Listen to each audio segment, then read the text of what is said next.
The news, so in the hotel, so I thought it was surprising that he's so young, and he did not mention, or maybe I did not hear, but it's so sad.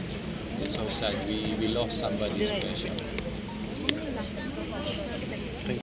Tragic day, tragedy, the young arts, and he dreams and make songs for the future, for the young, and we can't stay. This is a big tragedy. I hope that his name stays in our hearts, and many from the new generation, they have this name in their hearts also, and they go ahead with this method. And I say for his family, for his friend, for the people here, I said I'm sorry with you, and I hope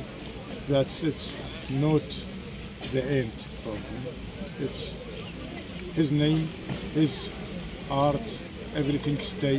in your hearts and in your history and in your culture. Thank you very much. Zubin ক্ষেত্ৰত নাহি আমি বেলেগ ক'ত আহে লগত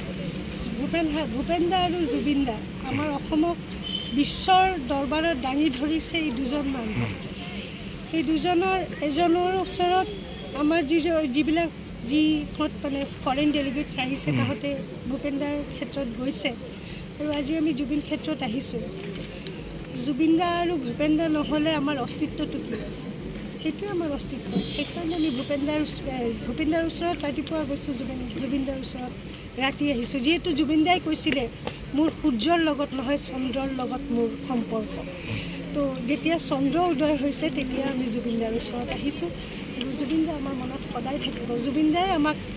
আমাৰ যিবিলাক আগুৱাই লৈ যোৱা কাম আমি কৰি থাকিম ভৱিষ্যতৰ কামত জুবিন দা আৰু ভূপেন দাই আমাক আগবঢ়াই ল'ব পাৰিব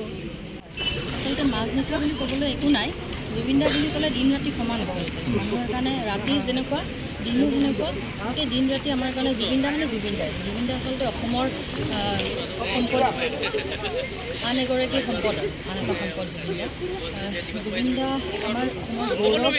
আমাৰ স্বাভিমান জুবিন দা আৰু আমাৰ আজি ব্যক্তিগত ফালৰ আজি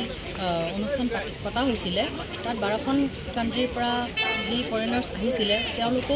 জ্ঞাত তেওঁলোকক আমি নতুনকৈ একো ক'বলগীয়া নাই যিহেতু জুবিন দা বিশ্বখ্যাত এজন ব্যক্তি গতিকে তেওঁলোকে গোটেইখিনি জানে আৰু তেওঁলোকো আজি আহি পেলাই বহুত মানে এটা বৰষুণ দিছে নেকি জুবিন দা বুলি ক'লে আচলতে ৰ'দ বৰষুণ সমান আজি আহিছোঁ আমি মাছ নিশা আমাৰ বহুত ভাল লাগিছে জুবিন দাৰ ওচৰত আহি আমি আচলতে ভগৱানক পোৱা নিচিনা পাওঁ ইয়াত যেতিয়াই আহোঁ তেতিয়াই মানে দেহা মন আচলতে পাতল হৈ যায় আমি যেনিবা ভগৱানেই পাইছোঁ এনেকুৱা আমি ঈশ্বৰৰ পুত্ৰ ভগৱান বুলি আমি যিহেতু গম পাইছোঁ তেওঁ সদায় ঈশ্বৰৰ পুত্ৰ হৈয়ে থাকিব আৰু প্ৰকৃতিৰ মাজত আজি তেওঁক আমি ৰাখিছোঁ ধুনীয়াকৈ তেওঁ যিহেতু প্ৰকৃতিক ভাল পাইছিলে গতিকে প্ৰকৃতিৰ মাজত আমি তেওঁক ধুনীয়াকৈ ৰাখিছোঁ আমি সদায় ইয়াত আহিম দিন ৰাতি বুলি একো নাই আমি যেতিয়া মন যাব আমি তেতিয়া জুবিন দাৰ ওচৰত আহিম আৰু জুবিন দাক সদায় আমি অনুসৰণ কৰিম তেওঁৰ গীত তেওঁৰ যিখিনি মনৰ ধাৰণা আছিলে তেওঁ যেনেকৈ মানৱ সমাজৰ লগত মিলি আছিলে আমি সদায় তেনেকৈ মিলি থাকিম জাতি ধৰ্ম বুলি একো কথা নাই আমি সকলো সমান আৰু আমি তেনেকৈ জুবিন দাৰ নীতিমতে আমি চলি যাম জয় জুবিন দা ব্যতিক্ৰম গ্ৰুপৰ তৰফৰ পৰা আমি লাষ্ট যোৱা 4 বছৰ ধৰি ব্যতিক্ৰম ইণ্টাৰনেশ্যনেল ৰাইটাৰ্ছ মিট আমি কৰি আছোঁ এইটো আমাৰ 4th এডিশ্যন হয় আৰু ইয়াতে আজি যিটো মানে আজিৰ পৰা আৰম্ভ হৈছে 24 নৱেম্বৰৰ পৰা 27 নৱেম্বৰ এই 4 দিনে আমাৰ কাৰ্যসূচী ৰখা গৈছে আৰু ব্যতিক্ৰম ইণ্টাৰনেশ্যনেল ৰাইটাৰ্ছ মিটৰ 4th এডিশ্যনত এইবাৰ আমাৰ টোটেল 12খন দেশৰ পৰা বিভিন্ন কবি লেখক আৰু বহুত হাই প্ৰফাইলৰ আচলতে ব্যক্তি আহিছে আৰু লগতে তেওঁলোকৰ যিকেইগৰাকী আহিছে গোটেইকেইজনে বহুত গণ্যমান্য ব্যক্তি আমি এইটোৱে প্ৰচেষ্টা কৰিছিলোঁ যে ব্যতিক্ৰমৰ যি ৰাইটাৰ্ছ মিট হয় ইয়াতে আমি বিভিন্ন দেশৰ মানুহে যেতিয়া আমি একেলগে এটা সন্মিলন হয় আচলতে একেলগে মিলন হয় য'ত আমি নিজৰ আমাৰ আৰ্ট আমাৰ কালচাৰ আমাৰ ট্ৰেডিশ্যন আমি সকলোখিনি আমি ইন্ট্ৰডিউচ কৰিব বিচাৰোঁ ৰাইজৰ আগত আৰু আমাৰ আজি প্ৰথম দিনটোতে আমি ক'ব বিচাৰিম আপোনালোকৰ আমাৰ লগত আছে অষ্ট্ৰেলিয়াৰ পৰা আছে ৰোমেনিয়াৰ পৰা আছে ইৰাকৰ পৰা আছে আমাৰ লগত আছে ফিলিপিনছৰ পৰা আছে তেনেকৈ বহুকেইখন আচলতে 12খন ৰাজ্যৰ পৰা টোটেল দেশৰ পৰা আহিছে আৰু আমি খুবেই বেছি গৰ্বিত অনুভৱ কৰিছোঁ যে আজি প্ৰথম দিনটোতে আমাৰ সকলোৱে আমাৰ মৰমৰ হিয়াৰ আমঠু জুবিনদাৰ বিষয়ে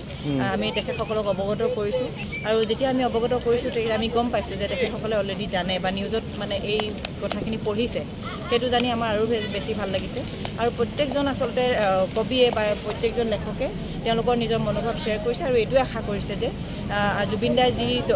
আচলতে সৃষ্টিৰাজি দি থৈ গৈছে যি আদৰ্শ দি থৈ গৈছে আমাৰ যি কামিং জেনেৰেশ্যন আছে তেওঁলোকে যাতে আগুৱাই নিব পাৰে তেওঁলোকো সেইটোৱে কামনা কৰিছে আৰু আমি খুবেই বেছি আজি মাজৰাতি আচলতে এতিয়া নিশা 11 বাজিছে আমি সকলোৱে আহি জুবিনদাক সেৱা জনালোঁ আমাৰ শ্ৰদ্ধা জনালোঁ খুব বেছি ভাল লাগিছে লগতে আমি বেছি ইমোশ্যনেল হৈছোঁ কাৰণ কেলৈ আমি পাৰ্থিৱ শৰীৰ আচলতে তেখেতক যি আমি যেনেকৈ কায়িকভাৱে পাব লাগিছিল আমি তেনেকৈ পোৱা নাই আজি এনেকুৱা এটা মুমেণ্ট আহিব বুলি আচলতে আমিও ভবা নাছিলোঁ জুবিনদাক এনেকৈ শ্ৰদ্ধা জনাম বুলি কিন্তু একো নাই জুবিনদাই নিশ্চয় আমাক সকলোকে ব্লেছ কৰিব আৰু জুবিনদা য'তে আছে শান্তিত থাকক আমি তাকে কামনা কৰোঁ থেংক ইউ আমি আমাৰ 12টা কাণ্ট্ৰিৰ পৰা প্ৰতিনিধি আমাৰ ইয়াতে আহিছে আমি ইণ্টাৰনেশ্যনেল ৰাইটাৰ্ছ মিট আহিছিলোঁ তেওঁলোকৰ প্ৰাথমিক কণ্ডিশ্যন এটাই আছিল যে আমি জুবিন ক্ষেত্ৰ আৰু ভূপেন হাজৰিকাৰ সমাধিস্থল আমি যাব খোজোঁ আৰু তেওঁলোকক আমি ৰাতিপুৱা ভূপেন হাজৰিকাৰ সমাধি ক্ষেত্ৰত লৈ গৈছিলোঁ এতিয়া আমি জুবিন ক্ষেত্ৰত আহিলোঁ সকলোৱে মানে আমাৰ অসম বুলি ক'লে এই দুটা নাম গ্ল'বেলি আজি খুব বেছি ভাইব্ৰেট হৈছে আৰু খুব ভাল লাগিছে যে আমাৰ এই 12টা কাণ্ট্ৰিৰ প্ৰতিনিধি আমাৰ ইয়াতে আহিলে তেওঁলোকে শ্ৰদ্ধাঞ্জলি জনালে আৰু আমাৰ ব্যতিক্ৰম পৰিবাৰৰ পৰা আমি সকলোক ধন্যবাদ জ্ঞাপন কৰিছোঁ আৰু আমি ভাবোঁ এই আমাৰ অসমক আগুৱাই লৈ যোৱাৰ ক্ষেত্ৰত আমাৰ এই যিটো এটা ভাইব্ৰেশ্যন হৈছে আমাৰ জুবিন গাৰ্গ ভূপেন হাজৰিকা এইটো আমি আগুৱাই লৈ যাব পাৰিম এইটোৱে আমাৰ আশা